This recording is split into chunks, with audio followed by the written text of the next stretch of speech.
Mirëmbrëma, të dashura motra, mirë se keni ardhur në emisionin ton e dashur edhe e zgjedhur. Ju jeni e dashur nga Perëndia dhe e zgjedhur për një plan hynor.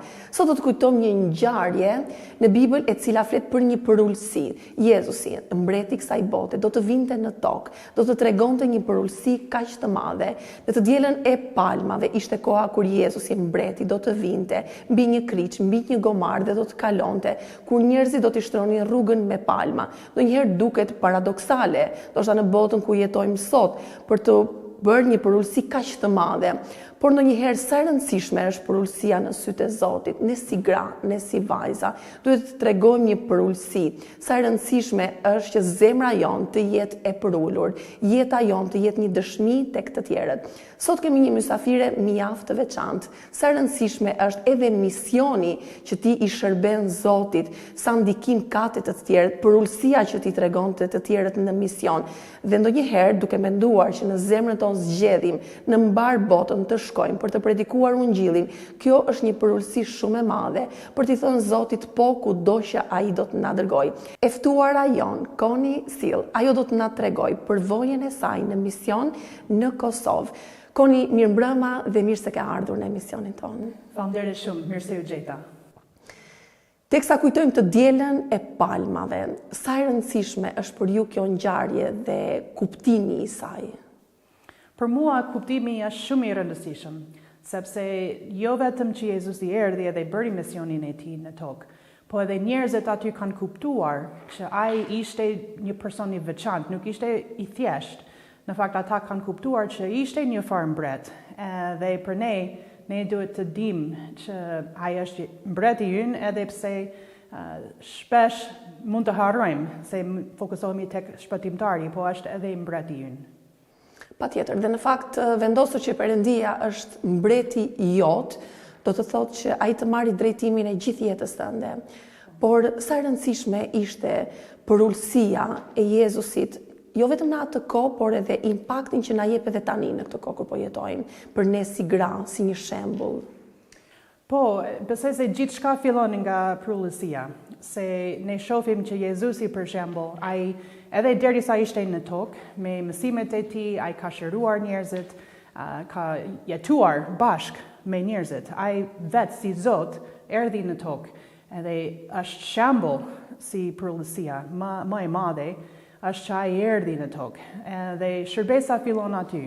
Se nëse ne vim në shërbes, si gra, si burra, nuk përshpon, po nëse vim në shërbes me një mendje madhësi, ose duke menduar se ne dim çdo gjë, ose jemi perfekt, ose diçka ashtu, shërbesa nuk do të ecë. Dhe ne duhet të kemi një mendësie si Jezusi, që vim të përullur edhe shërbejmë njerëzit, bashkë me dashurinë e Krishtit, me përullësinë e Krishtit, edhe krijojmë afërsi me njerëzit ashtu. Është shumë e vërtetë, duke folur nga përvoja jote personale, si erdhe në mision fillimisht? Unë erdha në 2009, po përgatitjet filluan edhe shumë para kësaj. Dhe unë erdha këtu sepse në fund organizata ime më ka dhënë 2 opsione, dhe për në Kosovë nuk kam qenë asnjëherë para 2009-s, po edhe opsioni tjetër ishte në Azi diku, po më duk më interesant jeta në Kosovë, edhe misioni në Kosovë, që ishte me kishim mbjellje me njerëzit, me kurset, ashtu. Dhe për mua ishte një hap me besim patjetër, se duke ardhur këtu pa u kanë asnjëherë, kam pas frikë, patjetër, po gjithashtu e kam ditë që Zoti me vërtet më ka thirrë për në mision për në Kosovë. Unë si teenagere, në moshën 16 vjeçare, për herë të parë dëgjova thirrjen nga Zoti. Dhe për ndoshta 12 vitesh derisa erdha në Kosovë, ishte një rrugë duke mësuar më shumë për Zotin, më shumë për misionin, dhe ai çdo herë mund të them me besim se çdo herë më ka drejtu rrugën drejt deri në Kosovë. Kur erdhe për herë të parë në Gjilan, çfarë shprese kishe për atë vend? Çfarë Zoti të vuri në zemër? Unë kam pas shpresë që patjetër që çdo person do të pranoj Krishtin, kam pas shpresë që edhe kisha të rritet sa më shpejt të themellohet mirë, Kam pas shpresë që dhe do të ecë misioni mirë edhe më të gjërë, po me kohë kam kuptuar që jeta shkon më ngadalë nga një herë, shërbesa shkon më ngadalë, po prap se prap kur shoh nga pikë pamje tash, unë shoh që Zoti po vepron dhe ai ka bërë shumë gjëra të mëdha, edhe pse nga fillimi ndoshta nuk ka shku si kur kam prit. Po, në njërën e duhet të tregojmë edhe durim. Ndodhit në 2009 erdhët në Gjilan dhe në 2014 shkuat në Prishtinë. Si ishte ajo kohë, periudha në Prishtinë për ju? Në Prishtinë ishte krejt tjetër, se aty në kishën ku kam shërby, ishte një kishë më e madhe, më e zhvilluar, edhe ka pas më shumë njerëz që më shumë kohë në besim gjithashtu, dhe në atë kohë kam pa edhe më shumë nevojën për dishepullizimin, edhe që ata që vinë në besim në Krishtin, ata duhet të mësojnë, duhet të themelohen në besimin e tyre, edhe pastaj mund të zhvillohen më tej. Po të mos kalojmë atë hapjen e dishepullizimit, se është shumë me rëndësi. Edhe mendoj se gjatë kësaj kohe në Prishtinë, e kam vret nevojën edhe jam përgjigj nevojës në atë kohë, besoj. Po, pastaj në 2020 shkuat përsëri në Gjilan. Pse u desh ky ndryshim që nga Prishtina të ktheheshit prapë në Gjilan? Gjithmonë zemra ime ishte për jashtë Prishtinës. Jo sepse kam diçka kundër Prishtinës, patjetër, është vend i mirë, po e kam pa që jashtë Prishtinës kishat më shumë kanë nevojë për ndihmë. Dhe kur erdhi mundësia prapë në Gjilan, ishte një pastor i ri aty në atë kohë, dhe ai më ftoi si të bashkohem me ekipin.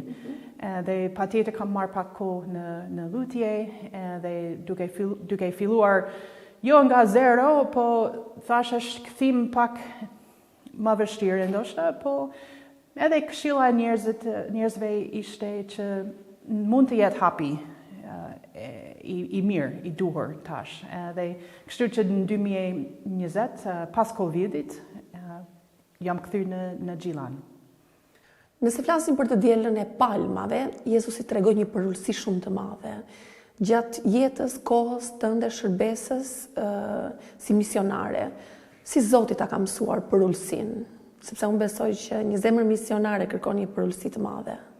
Po, kërkon. Po besoj se ka filluar nga fillimi, sepse kur erdha në Kosovë, as Shqipen patjetër nuk kam ditë, kulturën nuk kam ditë, edhe njerëzit nuk kam ditë, nuk kam pas një histori, nuk i kam njoft njerëzit, nuk kam ditë ku janë gjërat, ku me ble gjërat në Gjilan për shembull, si të paguaj faturit që vinë. Isha nga zero si fëmijë, edhe pse e rritur në çdo aspekt tjetër si fëmijë. Edhe që nga ajo koha e kam kuptuar që kam nevojë për njerëzit. Dikush den më shumë, dikush den për këtë temë, dikush den ku janë vezët më të mira në qytet, edhe dikush tjetër mund të më tregoj si të ecë mirë në këtë vend. Dhe besoj se erdha duke ditur gjëra, me njohuri, me përvoja të ndryshme, po jo në Kosovë. Kështu që ishte një kohë nga fillimi për mësim, të mësoj si të ecë jeta ime në Kosovë, shërbesa ime në Kosovë. Dhe duke ditur që kam nevojë për njerëzit, gjithmonë krijon ideja për ullësin, që edhe unë di gjëra, po edhe njerëzit këtu din gjëra që nuk di unë. Dhe aty erdhi kuptimi që shërbesa duhet edhe për ullësi në bashkëpunim, sepse besoj se edhe unë di gjëra që njerëzit kanë nevojë për me ditë në Kosovë. Po duke bashkuar në punë, ne mund të bëjmë ato gjëra më të mirë se sa unë bëj vetë ose se ata bëjnë vetë. Po nuk mund të vi me atë mentalitetin që unë di gjithçka dhe unë do të imponoj mbi njerëzit këtu, se nuk është e vërtet, nuk di gjithçka, po duke punuar bashkë mund të bëjmë diçka për Zotin këtu. Po, në fakt ne kemi nevojë për njëri tjetrin. Nuk i referohemi vetëm një misionar, apo një misionare që do të tregoj për ullësinë dhe vetëm sepse ka nevojë.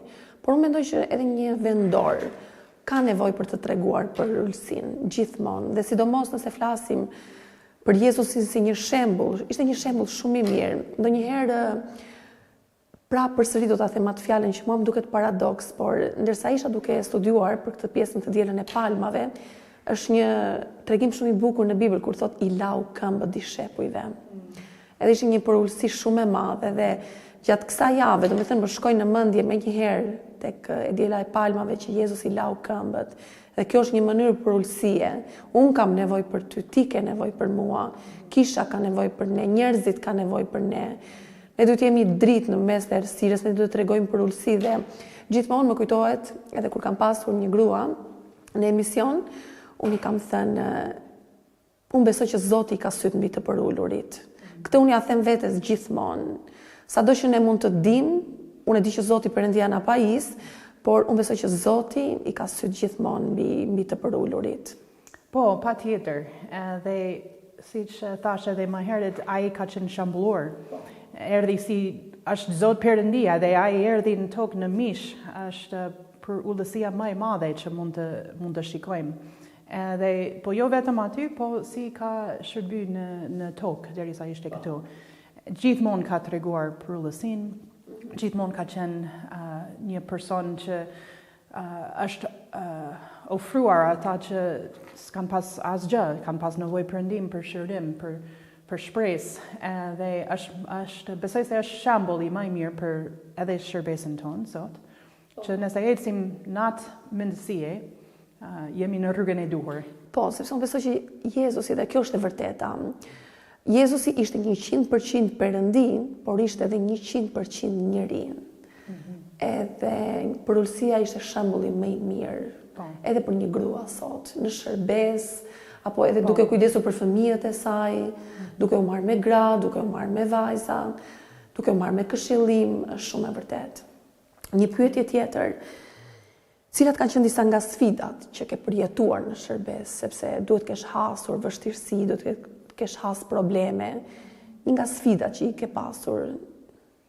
Besoj se krejt dim që sfidat janë të mëdhaja, dhe ne çdo ditë kemi sfidat të ndryshme, po disa sfidat ishin që nga njëherë kisha nuk rritet edhe shumë shpejt. Njerëzit vinë në besim, po shkojnë jashtë për shembull, nëse kanë gjetë një punë në Gjermani ose diku tjetër, dhe investimi që ke bo me atë person, nuk është një investim i humbur, se me shpresë ai personi vazhdon në besim, po jo në kishën tënde, jo në atë vend. Dhe ka qenë një sfidë, se ne dim që shumë njerëzit në Kosovë tash janë jashtë, dhe është vështirë, dhe është një farë humbje shpresës aty që investon edhe bën shumë gjëra, po me pak fryte këtu që rrinë brenda Kosovës. Ka qenë sfida që njerëzit këtu ende zakonisht nuk kanë punë të rregullt. Tash kanë ndryshuar pak kohëve të fundit, po sidomos në fillim. Edhe kur njerëzit nuk kanë punë të mirë, të rregullt, patjetër që jeta nuk është e lehtë, dhe ndikohet edhe në kish, edhe në jetë. Dhe çka ndikohet në kish është që njerëz ndoshta nuk janë shumë stabil, nuk mund të investojnë në kish nëse nuk kanë veten në xhep. Dhe aty mund të jetë një sfidë që kishat e shohim edhe sot, që ndoshta nuk janë zhvilluar siç kemi prit të gjithë, po prap sfidët do të kemi gjithmonë, në çdo ditë, në çdo vit. Po unë kam shpresë për në Kosovë, se shoh që ata që vinë në besim me të vërtetë besojnë Krishtit, se nuk është një vendim i lehtë. As në Amerikë ndoshta nuk është një vendim i lehtë, po këtu ka pasoja. Kur pranon Krishtin, ndoshta familja të braktisë, ndoshta e humb punën. Po besoj se është një vendim më i sinqert shpesh, edhe njerëz bëjnë me një vendosje pak më të qartë, se nuk mund të kthejnë mbrapa shumë lehtë. Po, është e vërtet në fakt, por Zoti ka kohën e tij, edhe ndonjëherë shpresa jonë nuk humbet. Dhe ne dim që nëse kemi mbjell diçka, ne dim që do t'japim fryte. Ndoshta ne duam si ajo fëmia që ti e rrit dhe e mban afër gjithmonë, por ndoshta vjen një moment edhe ai fëmijë largohet. Por e rëndësishme është që dikush mbjell, dikush ujit, edhe është shumë e vërtet. Por besoj që ke parë dhe dorën e Zotit, patjetër, në për shërbesa. Më tregon ndoshta një rast, mund të kesh shumë raste patjetër, një rast ku e ke parë dorën e Zotit gjatë këtyre viteve që ke shërbyer, si në Gjilan apo edhe si në Prishtinë. Besoj se çdo herë që dikush kthehet te Krishti është një mrekulli, është dora e Zotit, se jo vetëm në atë moment, po edhe në ndoshta edhe vitet edhe ose muajt përpara momenti, ata kanë parë që Zoti po vepron në jetën e tyre. Dhe çdo herë që dikush pastaj shkon për pagzim, edhe thot publikisht para njerëzve që po ecin sipas rrugës së Krishtit, është një mrekulli, edhe është dora e Zotit. Kam pa që njerëzit janë dëshiruar nga sëmundje të ndryshme, kam parë që kanë gjetë një punë ose Zoti po siguron për atë në një mënyrë të mrekullueshme, dhe ato momente më kujtojnë që me të vërtetë Perëndia ynë është një Perëndi që bën mrekulli. Nga një herë mund të jetë diçka e vogël, po kur kemi sy të hapur, ne do të shohim çka po bën, çka po punon Zoti. Është e vërtet, po patjetër që Perëndia gjithmonë ai do të punojë, do të ndërtojë, është shumë e vërtet. Në fakt, nëse i referohemi të dielës së palmave, ne flasim gjithmonë për përullsinë. Por është një moment shumë i bukur kur populli brohoret dhe thot Hosana, që në fakt do të thot Zot shpëtona. Dhe në fakt populli kishte nevojë për një shpëtimtar. Si mendon, kush është klithma sot që njerëzit thërrasin? Besoj është e njëjtë. Ndoshta nga gjëra të ndryshme, se në atë kohë njerëzit ishin në pushtetin nga romakët, dhe ata ishin duke menduar që kanë nevojë për shpëtim nga ata në mënyrë toksore.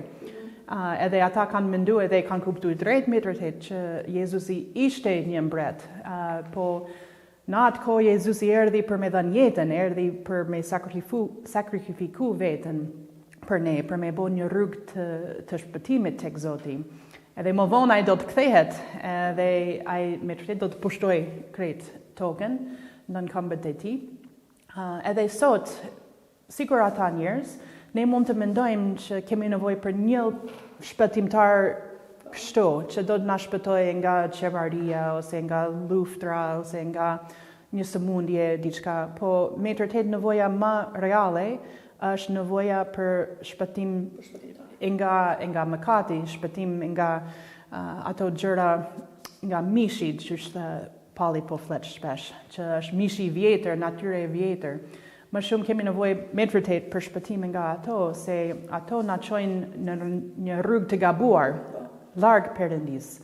Po me Krishtin ne mund të ecim me Perëndin, edhe kur ecim në rrugën e Krishtit, pastaj nëse kemi sfidat ose problemet në jetën tonë, mund të jenë edhe shumë të mëdha, po prap kemi një Perëndi me ne që na ndihmon, na këshillon, na jep shpresë. Edhe besoj se nevoja me të vërtetë është aty, po sikur edhe njerëzit në Izrael, nga një herë mendojmë se kemi nevojë për shpëtim në një aspekt fizike. Dhe nuk dua të mohoj ashtu, po shpëtimtari i vërtet është ai shpëtimtari që shpëton edhe nga mishi i vërtet të trupit, që bën mëkat, që të çon larg Perëndis. Dhe kemi nevojë për atë shpëtimtar, më shumë se një shpëtimtar që udhëhet shtetin ose botën. Më trego si duket një ditë e zakonshme në shërbesën tënde. Gjithmonë njerëzit më bëjnë këtë pyetje, edhe gjithmonë them që nuk ka një ditë të zakonshme, se çdo ditë me të vërtetë është diçka ndryshe. Po janë ato takimet javore, mund të them, që ndodh çdo herë të kishës ose diçka tjetër.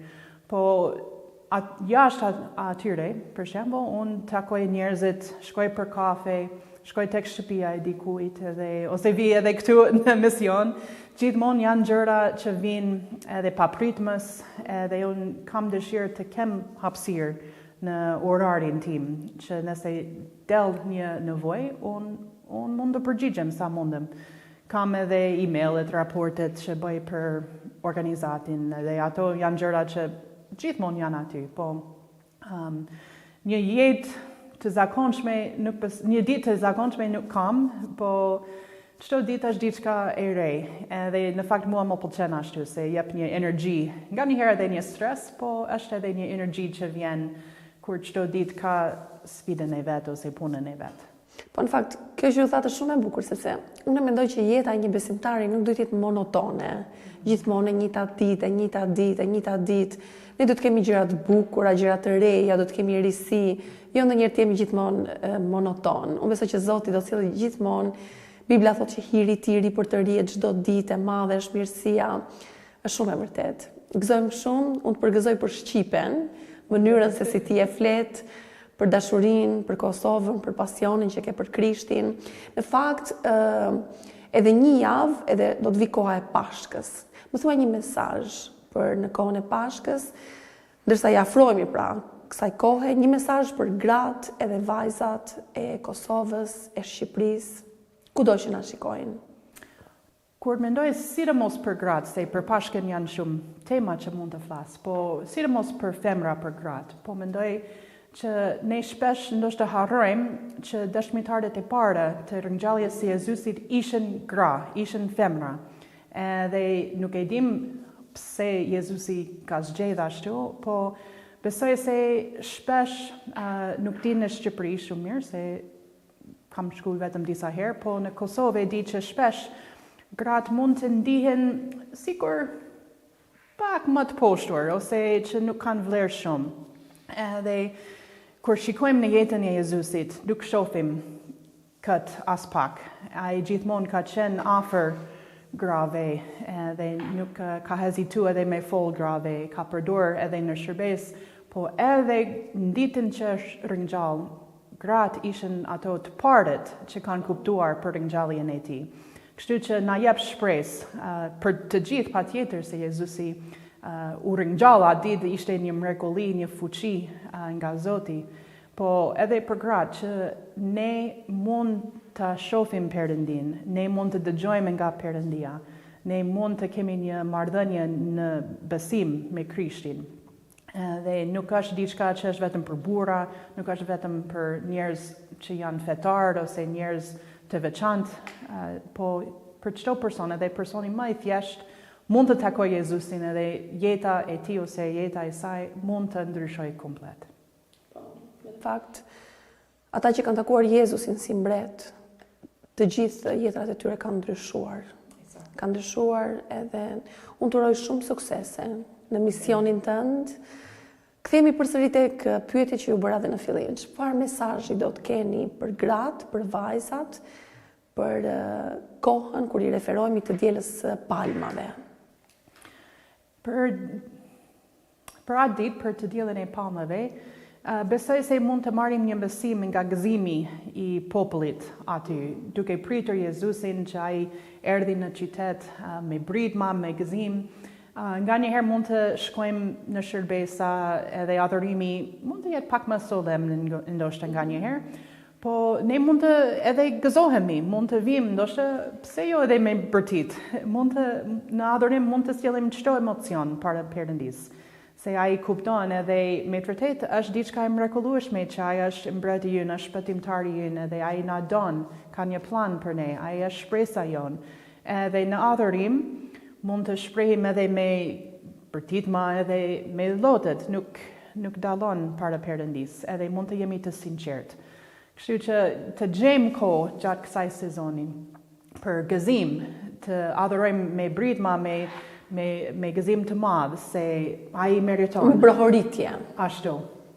Eksakt. Në fakt, dua të ndaj një varg me ju, që gjatë bisedës teksa përgatitesha për pyetjet për t'u bërë, tek Filipianët 2, vargu 3 deri në 4 thot, duke folur, duke u referuar për ulësisë. Mos bën një asgjë nga egoizmi ose mendje madhësia, por me përullësi. Secili ta konsideroj tjetrin më të lartë se veten. Çdo njeri të kujdeset, jo vetëm për interesin e vet, por edhe për interesin e të tjerëve. Sa impakt ka ky varg te ty? Po, besoj se nëse kemi gjithmonë mendjen tek vetja, tek problemet, tek nevojat, tek ato sfidat, edhe nuk mendojmë për tjetrin, jeta jonë, shërbesa jonë nuk do të ketë efekt shumë.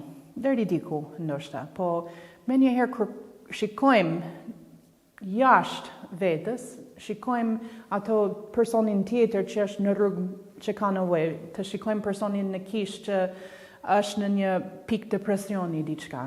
Edhe kur ne shikojmë aty me sytë e Jezusit, me dashuri, me përullësi, edhe ndoshta mund të harrojmë edhe ato problemet që kemi ne. Ashtu shërbesa mund të ecë, mund të ketë efekt. Dhe nuk është që e mohojmë veten, po nuk duhet të harxojmë shumë kohë për veten, po për të tjerët. Pra duhet të tregojmë dashurinë. Në fakt Jezusi tha, është më gëzim të japësh se sa të marrësh. Eksakt. Faleminderit shumë që ndave zemrën me ne, faleminderit për kohën, faleminderit për dëshminë tënde dhe unë lutem që Zoti të vazhdojë të përdori pse jo edhe në Kosovë. Faleminderit shumë Ina. Zoti të bekoft. Edhe ju. Teksa erdhëm në fund të këtij emisioni, unë dua të kujtoj edhe një herë të dielën e palmave, kur Jezusi erdhi dhe futet në Jeruzalem me një përullësi shumë të madhe. Mos harroni që e njëjta frymë e Perëndis që ishte atë kohë në Jeruzalem është e njëjta frymë e Perëndis edhe sot e kësaj dite. Ai vjen me një përullësi, ai vjen me dashuri, ai vjen me gëzim. Krahët e tij do të jenë gjithmonë të hapura për të pranuar ty. Motra të dashura, ti je dashur nga Perëndia, ti je zgjedhur për një plan hynor. Zoti t'ju bekoj, shihemi të dielën tjetër.